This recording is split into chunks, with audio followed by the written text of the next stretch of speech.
It's Divas That Care Radio. Stories, strategies, and ideas to inspire positive change. Welcome to Divas That Care, a network of women committed to making our world a better place for everyone. This is a global movement for women, by women, engaged in a collaborative effort to create a better world for future generations. To find out more about the movement, visit divasthatcare.com after the show. Right now, though, stay tuned for another jolt of inspiration.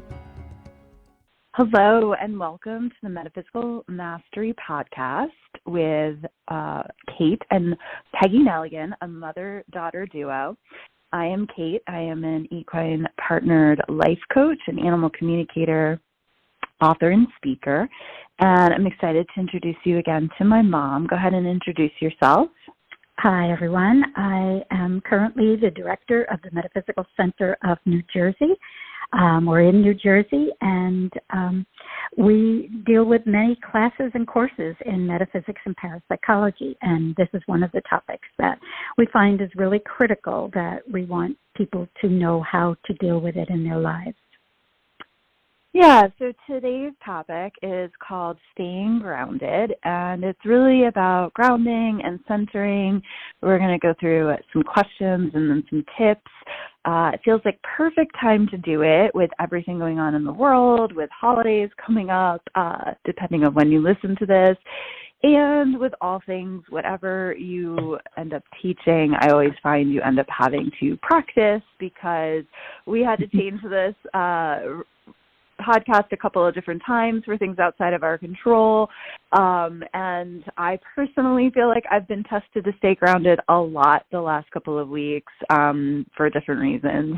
And so I'm excited to listen to you and hear your wisdom today, Mom, and the metaphysical wisdom, and share it with our listeners. So let's get this started. Good. Yeah, so what is grounding? Let's just start from the basics. Okay, we'll start at the top. Yeah.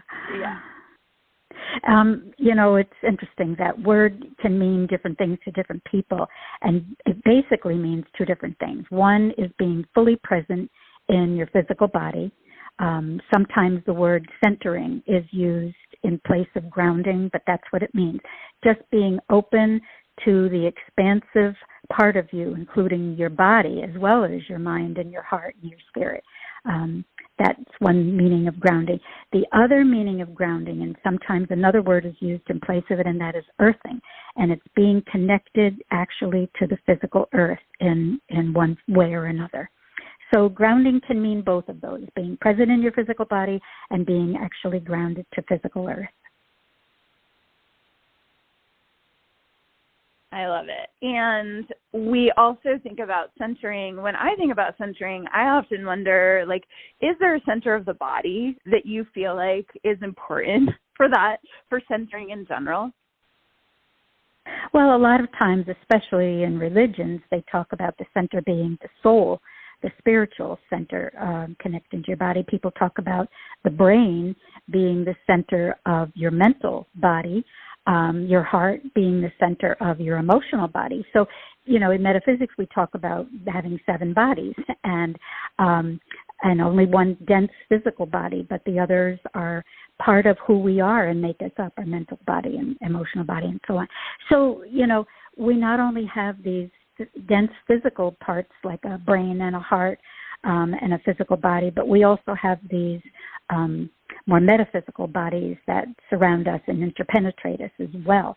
So when you talk about centering or grounding, you're really talking about it in all these different realms, not just in the physical body, although grounding for most people is talking about the physical body. Yeah, and I feel like centering in the heart is important. We've had a heart intelligence podcast before topic. I also feel like grounding is so much about feeling our legs and feeling our feet and being kind of in the lower half of our body, since we live so much in the mental realm. I find so many people come to me because they're like, I'm overthinking, I'm overdoing, or like I'm so cerebral, or I can't feel my body. I can't get back into it. And I know I lived like that for a long time in corporate America. I felt like I was a walking head. And so centering and grounding has actually been like the greatest thing I probably could do or teach or help people with. We've called it earthing, grounding, and centering, but I also call it getting present, right? Like just becoming present is another form of grounding. It's a little different. Being present is like a mindfulness, and grounding is actually more specific to like real connection with the ground, with the earth. But yeah, and so the physical. Yeah. Yeah. So tell me a little bit more about like how do we know when we're not grounded? What have you personally experienced, and then how have you read like and studied this? Yeah. Well, you alluded to several of them right when you were talking before. The overthinking things, that happens to be one of my favorite ways of dealing with it. I analyze everything because I happen to be a Gemini, and so I'm up in my head a lot. But yeah, we overthink things. That's certainly one of the ways. People who get very distracted they can't seem to focus well, that's another example of being ungrounded. Now, there's a difference between spacing out and allowing yourself to use your imagination. They're very different qualities and abilities. But when you space out, you aren't present. Like you use the word being present. When you're spacing out, you're not being present. So that's another example of being ungrounded as well. People who feel a lot of worry or anxiety perpetually, not just once in a while. Of course, we all feel it once in a while, but when you experience it regularly, that worrying sensation, that's another sign of being ungrounded.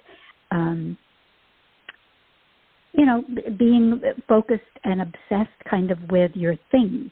Again, we think of things as physical, and so it would seem that would help to keep you grounded. But when you go overboard with it, I must have this or I have to do that, those are examples, at least in the non-physical way of being ungrounded. But then there are physical signs as well if people are ungrounded. If you're a poor sleeper, that's a sign of being ungrounded. Chronic pain or fatigue. You often deal with the fatigue part of it, but because there's so many things that you're doing. But inflammation. Not anymore. I feel like honestly, this year, like cleaning out my gut and doing nutritional response testing was like really helpful for my energy level. I definitely feel like that. I think a lot of like what we eat is super important to being grounded. Like eating beets or eating like very rich foods that come from the ground, like the rich vegetables, is really. And I say rich, and people are probably thinking like cake and brownies, but I mean like dense nutrient, like rich foods that are healthy for you, like leafy greens and beets and like stuff like even potatoes, like that's grounding type food, right? Like I mean meat can be too, but like I don't eat meat, but yeah, ultimately. I don't know. I'm claiming that I'm complete with my fatigue issues. I'll just put it that way. So sorry to correct you in real time. Okay. Keep going. Yeah, but that is an example. People who do feel fatigue often, might be because of poor sleep. So they kind of go hand in hand. But and poor circulation is another example, but that also has to do, a bit of the inflammation, whatever it could be, leaky gut or anything. Those are just all physical signs of when someone feels ungrounded. Some of those things may show up for you. And so, when you try the grounding exercises, that actually, it not only improves the blood flow and elevates your mood, but it can reduce the emotional stress we often feel, as well as reducing inflammation. And it boosts the immune response. Whatever we do, anything we can do there helps. So. Well, I mean, grounding is so important for the immune system for sure, and just overall health and wellness, and like being able to make decisions and being able to like feel like you're in the world and belong to the world, and like you're using. I always say like when you use your whole body, you use your power. Like you can't just use a portion of your body. We have a whole bodysuit for a reason. And so we have to use all of it and honor all of it, really. But so the ways I experience being ungrounded, like I'll drop things, I'll spill things, I'll walk in the walls. I used to walk in the walls a lot as a kid, which she used to tell me. And like, I think some of that is like just being more, like there are people who are very ethereal or very, I don't know, I see it sometimes in the spiritual, like, personal development world where people are very like, oh, it's all good, and like that. I'm like, oh my God, do you feel your feet? Like, you know. And then I see people at corporate America who are just like putting out fires and like talking really fast, and then like, whoa, let's like breathe, let's slow down. So I think there's like lots of different ways to know when you're ungrounded. Sometimes it's not as easy, at least for me, to know when I'm fully grounded. Like, I always have to do grounding after I fly because I just feel like, you know, being in a plane and an airport and all around all the people ungrounds me. Like being in large groups definitely helps me. Like I get ungrounded. So like my biggest way to ground, which we'll talk about ways to ground, I'm getting ahead of myself, but it's definitely with the animals. But I do think that sometimes when you're ungrounded, like you can also, we did another podcast episode on energetic protection, but like there can be entities influencing you, and then you can be ungrounded, like dropping stuff is a sign, and like, you know, bumping your head is a sign. But like ultimately, you know, we want to stay grounded because we do a lot of things as humans. We drive cars and we, you know, take care of beings that need us. And like, so it's really important to stay grounded. And, you know, I think that you can often tell when someone is and isn't grounded. And so it's important to, you know, just notice it and like it, and you can ground with people if you see it. I think kids need so much grounding these days because they're on technology all the time, most of them. And they are, like, at least through pandemic, we're kind of cooped up. So, like, again, we'll get into my favorite techniques, but, like, I think it's important they get outside. So I grew up outside. So I felt like even though I was kind of an ungrounded kid because of being more, like, in this astral level, like, I had the outdoors daily to help me. So, by the way, all children are generally more in the astral level, up to certainly to the age of 4, but even up to 7. They really do live more on that astral plane. And we all go in and out. All of us as humans, we go in and out, all the beta and the alpha level. But the bottom line is that children predominantly live at more of that alpha level. And one of the things I was thinking when you were talking about, you know, we're driving cars and we're taking care of people and stuff, a lot of times if you listen to meditation tapes and things, they will say, do not drive a car while you're listening to this. And the reason is because you have been put into that alpha level. Yeah. And so we are not grounded, and that's why we must be aware of it. So. Well, and like I say I'm not a morning person, but like ultimately it's because I'm still very much in this astral realm, and it takes me quite a while to like actually land back in my body. And I find that, you know, like I can't formalize my words in the morning, and I can't really function, and like I can't expect much of myself in the morning because I'm really not in my body. And the other thing that we probably should cover, there's no shoulds, but like at least mention, is like when there's trauma, people are in a traumatic situation, people can disassociate and leave their body, and they're not grounded then either. And like that's sometimes like an automatic response, right, of the nervous system. The flee is really like, I'm popping out, like I can't handle this. And the goal, you know, like the body knows what to do. It's got so much incredible wisdom.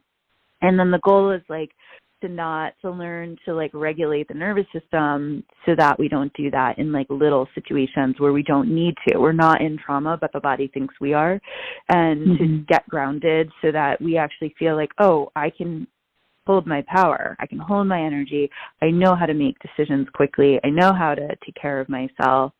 I was saying to a client yesterday, it's like about relaxed alertness. that you can scan and not be hypervigilant, right? But relaxed alertness comes from being grounded first, right? So because we don't think our way into relaxed alertness, we feel our way into it, and we feel our way into it by being in our feet, which, again, the horses show us how. We'll get to that. But, yeah, oh, my God. I obviously could talk about this for a while because I get very excited about, I just feel like my life purpose is present. Like, it's kind of that simple. And then I had such a hard time being present for most of my life for different reasons. And I just, like, you know, so grounding, becoming present, important stuff. So, and then how do you, critical, like, for really. You, do you also, like, do you have a way to, like, pattern interrupt when you're overthinking? Like, what's your, like, because I remember recently you and I were together and you're like, okay, I'm just going to go for a walk. And that, like, really helps ground you too. Yeah. Yeah. And I do. And you know, I don't get outside in nature the way you get, but even just getting outside, just breathing, you know, the air that's not the same air you're breathing in the house all the time, just getting outside in a yard or walking around the block, whatever it would be, it does. It interrupts whatever we do. You know, if we're conscious of it, we interrupt the pattern that it is that we're experiencing. So, yeah, that's a good one for me, is to always just get outside for a little bit, interrupt whatever it is that's going on. Yeah, it's interesting because I'm in this, like, positive intelligence program right now as a coach, and, like, it's so, they're doing these things called PQ reps, but really what they're mindfulness practices, but a lot of what they are is, like, hold the body tense and relax it, breathe, like, pay attention to your surroundings, and a lot of, like, that, like, his tips and his, like, practices are very much about creating grounding, you know, and they help me, but, like, what grounds me the most is sitting in dirt. Like, that's my thing, but, like, not everyone can do that at any given moment, especially living in concrete jungles like I used to in Los Angeles. So, like, you know, it's definitely, it's definitely something that there's lots of different ways. And, like, what's so cool is that there's so many apps now, too, right? Like, there's Calm and there's Headspace and there's,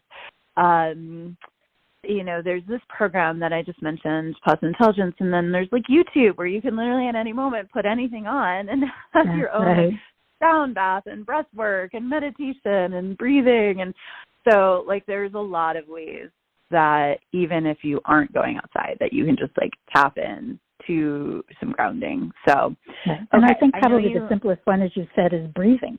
I mean, because you can do that in an office. You don't have to be around them. You can do it on a bus or a train. Just slow your breath down and breathe. Easy, but, like, many of not us easy. Like, caught simple. Our breath. It's not easy. It's simple. That's true. Yeah.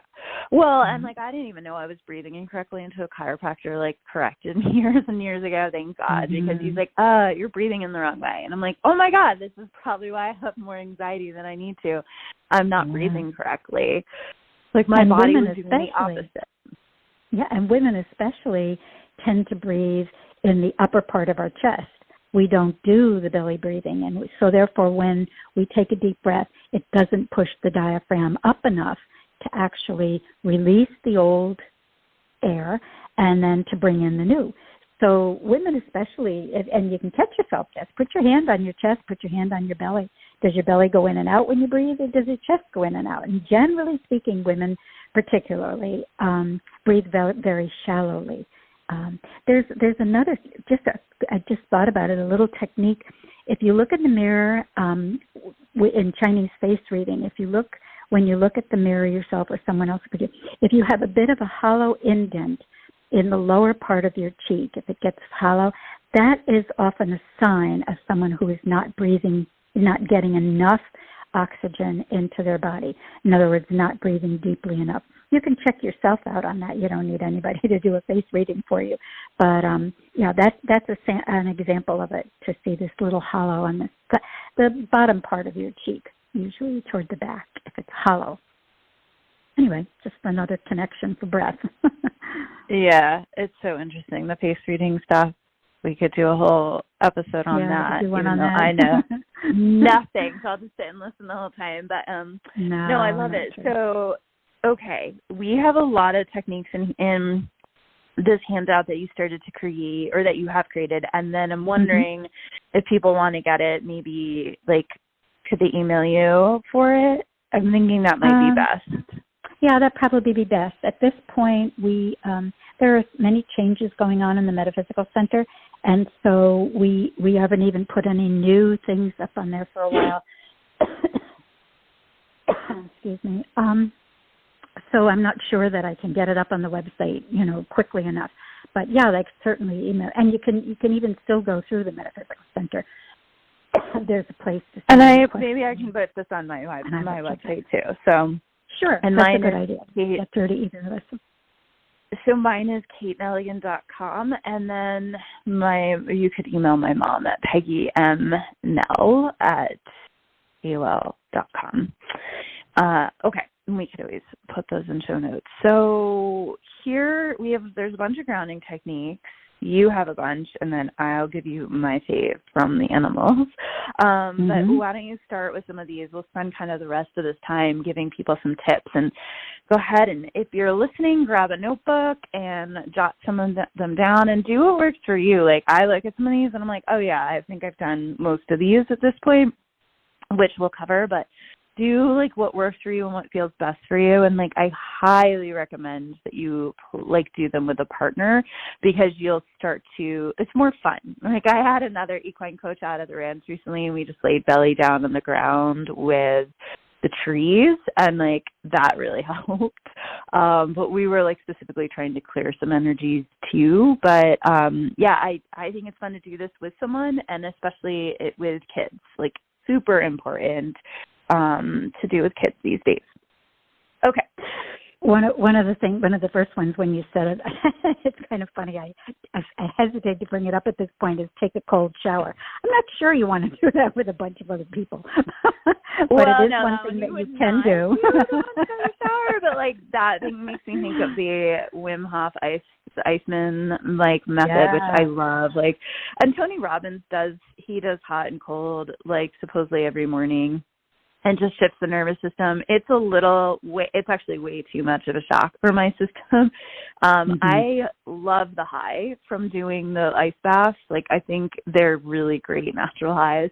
But my favorite to ground is actually like running cold water over your hands, and specifically getting your wrist and your pulse, and then taking it and just putting it like a cold washcloth over your face or on your neck, and intentionally clearing off too much of the mental energy, and just like allowing. It's also a good cleansing ritual. Like, we talked about washing hands. I think an energetic protection too. But yeah, let's not do. I don't know. Yeah, we're not doing group showers. But the whole idea is just that if you're taking a regular shower, a warm shower, just slowly over a period of time, just reduce the temperature a little bit each time, so that your body does get used to it, and it isn't a shock to your system. But that is one thing that you can use for grounding. So, for grounding, and then you use one. Do you take the cold shower for? Well, it says often to do it for just 30 seconds, but you could stay, depending how long you can do it for. You could do it up to 5 minutes, but it means to have your body get used to it. You don't just all of a sudden jump into doing something. It's fine if you want to do something like the ice bath. But if this is a practice you're trying to start, go slowly. You don't need to do it for a long period of time. Well, and I'll literally run water in a bathtub and just put my feet in there, and or a riverbed is my favorite thing, which is often cold. We have snow out here, and putting my feet on mud and water and putting it that's super helpful. We do that at my friend's ranch, and it's just so much fun. She's a river in her backyard, but so okay, I'm all excited about all these. What's the next one? Okay. Well, another thing that's very common, we've already talked about it, is using your breath and to follow your breath. So when you inhale, you trace the air as it comes in through your nose and then goes out through your lungs. And on the exhale, watch it exiting your nose and your mouth, and be very conscious of the in-breath and the out-breath. And there's another technique through heart math, which I know you've used, and that's the idea of breathing you're breathing in through your nose, but you're consciously breathing into your heart, and you're exhaling from your heart, and you're seeing your heart expand, and you can connect to the earth, and you connect to the sun, and that actually balances, brings it in that to your prana energy, whatever you call it. Whether you're doing Indian Ayurvedic work or Chinese, Qi work, those will bring the prana that we live on. That's what actually we're alive on, is that information. And the breath is what brings it in. We think we're breathing just oxygen, but we're not. We're breathing in the other parts for our other bodies as well. Yeah, we are. And there's a lot to do with breathing. I personally love breath work. Again, I use it as like a clearing. It's so funny how like clearing and grounding are similar to me in so many ways, because usually when we're ungrounded, it's because we're in other energies that we don't necessarily need to be, right? Other people's, egoic, lower vibration, whatever it may be, like too much thinking. So a lot of clearing is similar, I think, to grounding, but I love picturing the heart as though it has a mouth and breathing in and out of it that way. I love breathing with the horses. They will often come up to my clients and myself and put their nose nostril to nostril and just be like, hey, let's just breathe. Had a client the other day, and it was very much about learning the somatics, becoming more embodied. And she's like, wow, just breathing like really just shifted everything for me. And I'm like, great. Like that's, that is, again, it's simple, but it's around the breath. But I had such resistance to being in my breath for so long, the way I did like being in my feet. And like, so for anyone that's kind of struggling with that kind of stuff, it's okay. And just like take it slow. And over time, you'll see huge difference when you really give your breath and your feet a chance, because they're hugely important. And we're just not necessarily in practice of being with them, but we can be. So, and the horses are 100% in practice of being with their breath and their feet. So they're just my role models for that. One of the things I just heard recently, I was taking a program with Mary Morrissey, and she used the expression, and I had never really had heard it before in that exact way. And it's like, we think we're breathing, and that's what's keeping us alive, but you are actually being breathed by the source. And it's like, whoa, okay, that's a different way of looking at it. We are. And there was a program when I took the Astara classes many years ago as well. You practiced not breathing. You covered your nose and you covered your mouth, and you still kept breathing. And that's when you realize you are being breathed. We think we're so, in control of our lives, but there are many things that are going on in a metaphysical way that we're not aware of. The wildest thing ever is when I went to Yogi Raj and he was like, let me breathe as you. And I literally felt something else breathing in my body. Yeah. That was not me. That was crazy. The coolest experience. When I was like, oh, yeah, this whole consciousness thing is legit and super cool, and I have no idea what's really happening here. Yeah, I literally felt him breathe as me. And, like, it was so powerful and incredible and, like, wild at the same time. And it was, like, but it's collective consciousness stuff, right? Like, you can tap into doing things. And so it's super cool. But, yeah, I mean, we could do a whole thing on breath work. Like, I have so many, like, I have one breath work teacher that I, like, adore. And I used to do it weekly. I need to do it more. I'd like to do it more. It's so powerful. It's really deep work, though. Like, I always tell people, like the horses and also breath work and even family constellations, those are probably my top 3 that I've always said I go to. But honestly, they are some of the hardest stuff you can do.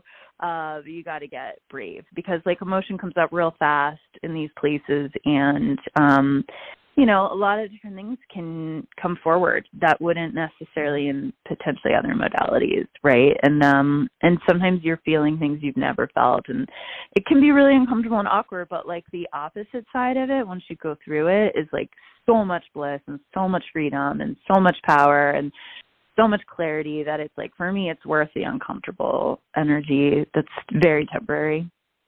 But yeah, I love breath work too. Okay. Hey, one of the things that you mentioned that I want to bring up is when you said you were, you know, lying on the ground with, you know, this woman and your client, and that technique is actually another grounding technique, and it's actually called earthing. And I think they've given it a term to it, and there's a whole set of products that you can buy that will help you and so on. But one of the simplest things is simply to take off your shoes and go out, shoes and socks, go out barefooted and walk in the ground. And that connects you, and there's a scientific reason for it. We know what a ground is, a ground wire in a house. It keeps it from if you get struck with lightning and so on and so forth. The same thing is what's happening with us. When we are building up these protons in our bodies, we get them all the time from the free radicals coming from all these different places in our environment. And by simply walking barefoot on the ground, doing what they call earthing, is one way to balance that out, to neutralize it, because we bring in the electrons then from the earth into our bodies, and that helps to balance what we're going through. And so it does all the things like, you know, it takes care of sleep, it takes care of inflammation, it takes care of poor circulation. These are things that help to work as well. So that could be considered a grounding technique, but it's something separate called earthing. So. Yeah, so walking barefoot on the earth is something that, like, is super important. And honestly, like, there's so many times when the horses will come up to people and just, like, point at their feet. And I think sometimes they're probably saying, like, why do you have shoes on, or take your shoes off? But they'll often smell feet or touch feet. They'll touch feet to let you know, hey, you have feet, get in them. They will smell feet to see, are you actually getting your energy, your chi down from your whole body into your feet? Are you using your feet? Can you get there? And then I will myself walk barefoot on the earth. I've done it around them, but I know them and I'm careful. And I think that we definitely, ideally, want to be barefoot in our homes as much as possible and not wear shoes all the time. Yeah, but they say even things like tile is okay, or wood floor, but carpeting or that is not. You won't necessarily get the same effect of grounding that you would get if you were to go outside and walk.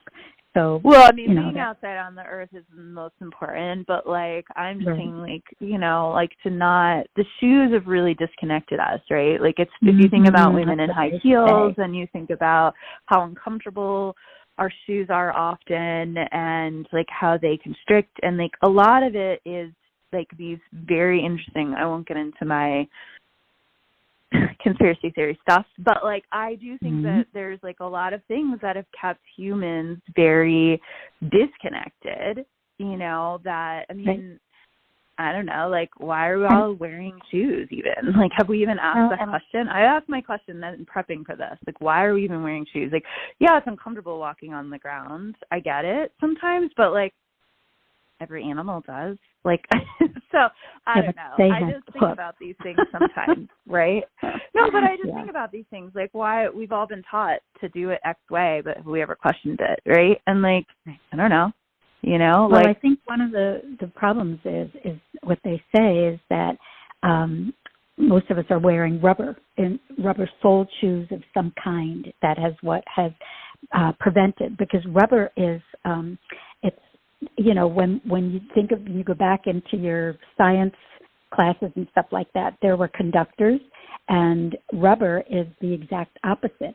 It's what prevents the conduction of the electricity from coming through. And so if you're not wearing rubber-soled shoes, you might be okay. When shoes were first made back in the day, way back, they were made out of paper, papyrus, usually in Egypt and stuff.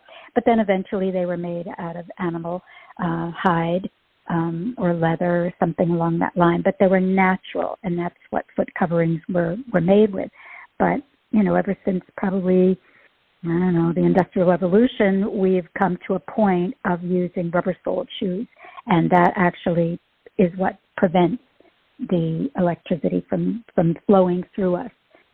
But you can consciously do that by visualizing your feet connecting to the earth, and that is one of the tricks you used a lot. It was standing like a tree, getting Well, before we go to down. the trees, let's stay on the feet for a second, because my quickest tip for someone, if you are in your shoes, if you are in a board meeting, if you are in the mall, wherever you are, if you are not able to just be on the dirt, which is my number one go-to for grounding because the dirt is magical, my number one is literally to just wiggle your toes inside of your shoes. And we can all do it right now. We just wiggle the toes inside of the shoes and then fully feel the entire sole of the foot actually connected to whatever floor we're on, and to really feel the feet, be reminded that we have feet, and a lot of people have stuff going on in the lower half of their body, but that's, with the chakra, the root chakra, and the feet are super powerful if you study reflexology and how many points there are to the rest of the body through the feet. I personally think the feet are healers the way the hands are healers, but no one talks about this. And I recently had one of the coolest things. At first I was like, I don't know if I could do it. I don't know if I could do it. And then I'm like, I'm just trying it because I'm that person that will try every healing modality known to man, known to woman. But I did a massage with a woman who just used her feet. And I was like, whoa, how did you? She goes, when I finished massage school, I knew I would burn out if I used just my hands. And she's like, I learned how to do this with my feet. So she has bars she holds on to above the massage bed and uses her feet over your entire body to do massage. And it was so wonderful because it was super grounding, Yeah, and sure. and you can get different pressure and all that. And I would imagine that the feet are actually incredible healers because they're so aware, but we really have disconnected from them. So I just feel I also love reflexology and foot massages, and I do the ionic foot baths. There's a lot, again, we can clear through our feet. I clear sometimes more through my feet than through my head now. I used to clear more through my head. So yeah, I just, Earth is our original mom. I always tell people that. And that's where all of our substance and nurturing and support can really come from, besides obviously our sun. Right. So yeah, I don't know. I had to stay on the feet for a second, and then obviously I love to talk about trees. Anything else on the feet, the feet side?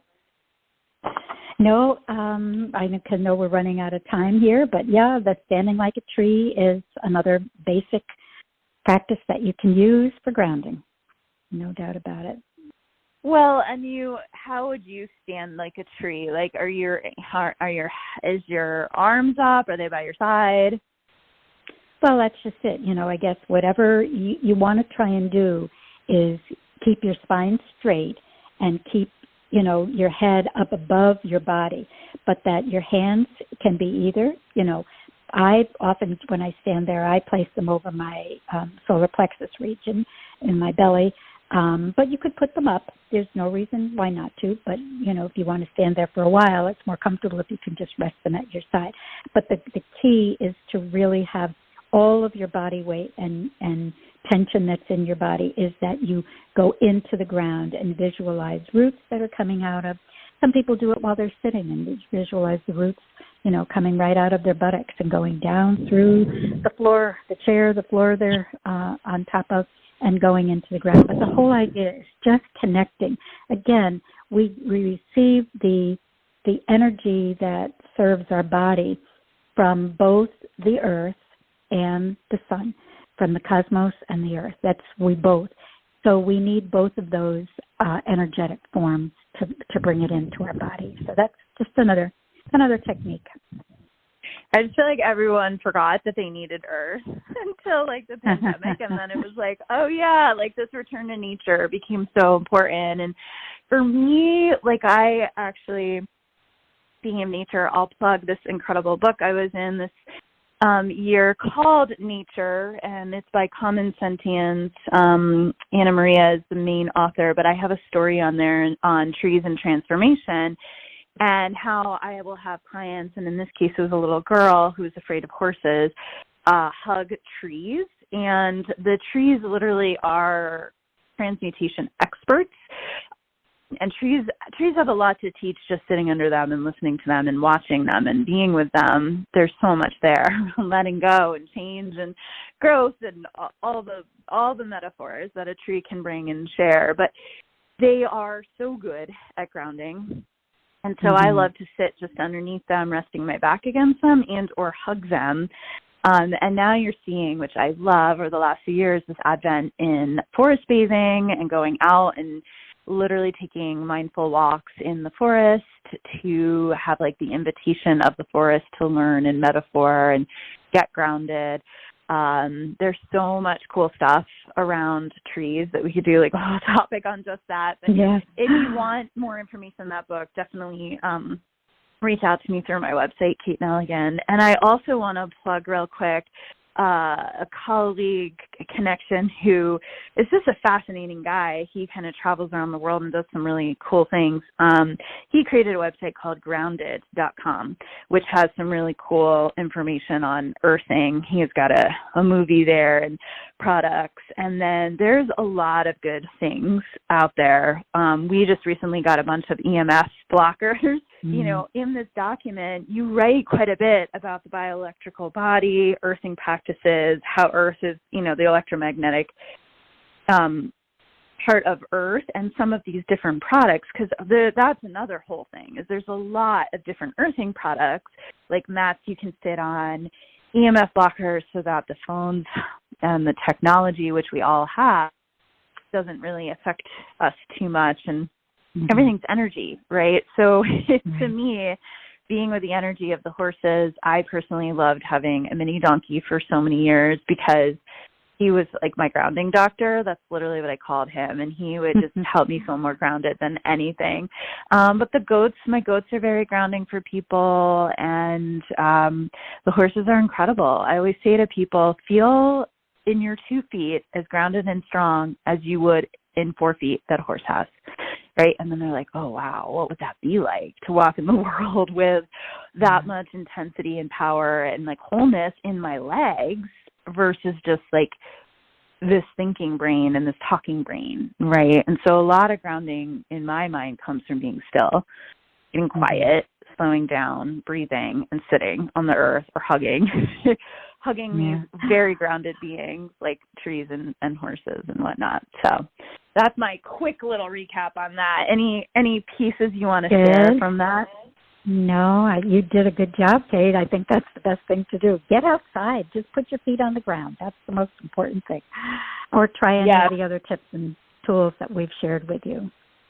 Yeah, and there's so much cool science here that I want people to have. So I feel like this is like a 6-page document. It was so helpful for me to read. Like there's a crown exercise, which I've never done, which I thought was interesting. And then just some really good information on like some of the electromagnetic pieces for all of this. So if you're interested, definitely reach out to either myself or my mom, and we'd be happy to help you. And if you can get out near a horse, or certainly if you're near Boulder, Colorado, please look me up. I'd be happy to get you out with my animals and get you more grounded. And I find the effects last for a while, which is so cool. And I think we need to have a practice right now because the world is chaotic, and the light workers have to hold their space, have to hold their light, right?